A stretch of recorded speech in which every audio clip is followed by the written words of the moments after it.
Finalement, qu'est-ce qu'on retient de cette période un peu particulière? Aujourd'hui, encore plus qu'avant, le travailleur devient un acteur à part entière de sa réorganisation du travail. Pourquoi? Quand on se retrouve en télétravail, c'est quelque part le travailleur qui organise son travail.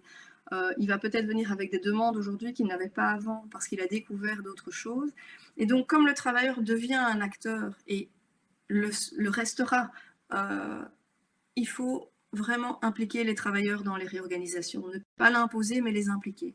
Alors, quand on a une représentation des travailleurs, une délégation syndicale, un CPPT ou un conseil d'entreprise pour les plus grandes ASBL, c'est facile de les impliquer.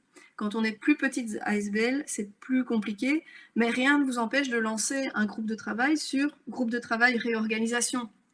Aujourd'hui, j'accompagne une ASBL qui a décidé de faire un groupe de travail en disant, ben voilà, qu'est-ce qui a bien été, qu'est-ce qui n'a pas bien été, qu'est-ce qu'on garde, qu'est-ce qu'on jette, et comment on fait évoluer tout ça. Et ils se réunissent, pour l'instant c'est toujours en visioconférence, pour discuter de ce qu'ils voudraient garder et pas garder. Le directeur a eu l'audace, parce que je trouve que c'est une très chouette audace, de faire un sondage auprès de ses travailleurs en posant toute une série de questions et en disant oui, ça je garde, ça passe, ça j'ai aimé, j'ai pas aimé, si j'ai pas aimé, pourquoi, si j'ai aimé, pourquoi. Et les travailleurs ont joué le jeu.